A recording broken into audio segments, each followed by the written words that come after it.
నేను వినాయక చవితికి ప్రసాదం చేశాను. ఒక 5 గ్లాసులు గోధుమ రవ్వ అంటాం కదా, గోధుమ రవ్వ తీసుకున్నా 5 గ్లాసులు. ఒక 6 గ్లాసులు చక్కెర తీసుకున్నా. ఇంకొక హాఫ్ కూడా ఎక్స్ట్రా వేసుకోవచ్చు, చాలా స్వీట్ గా బాగుంటది. ఒక 1/2 కేజీ నెయ్యి పడుతుంది. 1/2 కేజీ నెయ్యి, చక్కెర కొలుసుకొని పక్కన పెట్టుకోవాలి. ఒక బాండి పెట్టుకొని దాంట్లో 1/2 కేజీ నెయ్యి వేసుకొని ఈ మొత్తం మనం వేసుకున్న గోధుమ రవ్వ 5 గ్లాసులు బాగా దోరగా వచ్చేంత వరకు వేయించాలి. చాలా కమ్మటి వాసన వచ్చేంత వరకు వేయించాలి. అలా చాలా బాగా వేయించిన తర్వాత అప్పుడు నీళ్లు ఉడకబెట్టుకోవాలన్నమాట. నీళ్లు ఎన్ని అనంటే 1 గ్లాస్కి 3 గ్లాసుల నీళ్లు పోయాలి.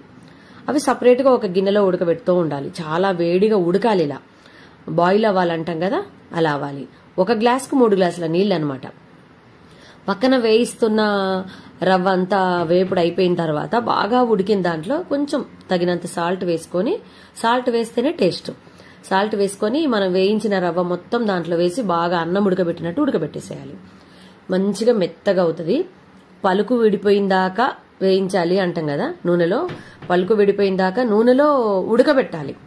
బాగా ఉడుకుద్ది, మంచిగా మూత పెట్టి ఉంచాలి, ఉమ్మగిలుతుంది, అలా అన్నంలాగా అవుతుంది. అప్పుడు మనం ఏదైతే 6 గ్లాసుల చక్కెర పెట్టుకున్నామో పక్కన, 6 గ్లాసుల చక్కెర ఆ ఉడకబెట్టిన గోధుమ రవ్వలో వేసేసుకోవాలి. ఇక డ్రై ఫ్రూట్స్ అయితే ఉన్నదే మనకు తెలిసిందే, అవన్నీ మనం పక్కన వేయించుకోవాలి, రెడీగా పెట్టుకోవాలన్నమాట. ఈ చక్కెరని బాగా కలియబెట్టాలి. ఇప్పుడే అడుగంటుతుంటది, చక్కెర వేసిన తర్వాత అడుగంటుతుంటది. అప్పటి వరకు ఏం ప్రాబ్లం ఉండదు. మనకు కొన్ని పాలు పోసుకోవచ్చు. నేను 1 లీటర్ పాలు పోసాను దాంట్లో. చాలా టేస్ట్ ఉంటుంది, టేస్ట్ బాగుంటుంది కాబట్టి పాలు 1 లీటర్ పాలు వేసిన.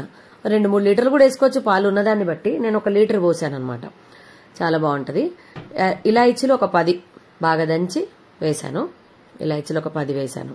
మంచిగా కలియబెడితే మంచి వాసన వస్తుంది. అది ఉడుకుతా ఉంటుంది.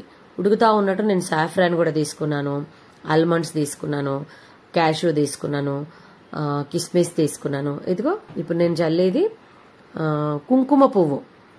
కుంకుమ పువ్వు చల్లితే కలర్ బాగా వస్తుంది, చాలా మంచి స్మెల్ వస్తుంది, కమ్మటి వాసన కోసం. ఇదిగో ఇలాచీలు అని చెప్పినా కదా, ఒక 20 ఇలాచీలు అనమాట. అప్పుడే వేసేసాను పొడి. అది దంచి మంచిగా వేసాను. మన ఇష్టం, అలాగే వేసుకోవచ్చు కూడా. ఇలా అన్ని వస్తువులు తీసుకున్నాను చూడండి. అవన్నిటిని అందులో నేను ఖర్జూర పండు కూడా తీసుకున్నాను, కొంచెం టేస్ట్ కమ్మగా వాసన వస్తుంది, బాగుంటుంది. ఇలా ఉడికిపోయింది అనమాట, చక్కెర వేసింది. నేను బాదాంని ఏం చేశానంటే పొడి చేసేసాను, పొడి చేసేసి వేసేసాను. అంటే మొత్తానికి కలుస్తుంది, అందరికీ వస్తుంది అనమాట. ఆ టేస్ట్ కూడా బాగుంటుంది. వీటిని మాత్రం వేయించాను.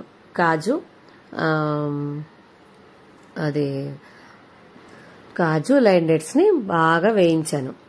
వేయించిన తర్వాత మనం స్వీట్లో వేసేసుకోవాలి. కిస్మిస్ కూడా వేయించుకోవాలి, నేతిలో వేయించుకొని దాంట్లో వేసేసుకోవచ్చు. స్వీట్లో పైన కూడా చల్లుకోవచ్చు, మొత్తం కలిపి కూడా పెట్టేసేయచ్చు. ఇవి నట్స్ అన్నిటితోని గుమగుమగలాడుతుంటుంది అనమాట. చాలా చాలా టేస్ట్గా ఉంటుంది. ఇదిగో చల్లేస్తున్నాను చూడండి, చాలా బాగుంటుంది.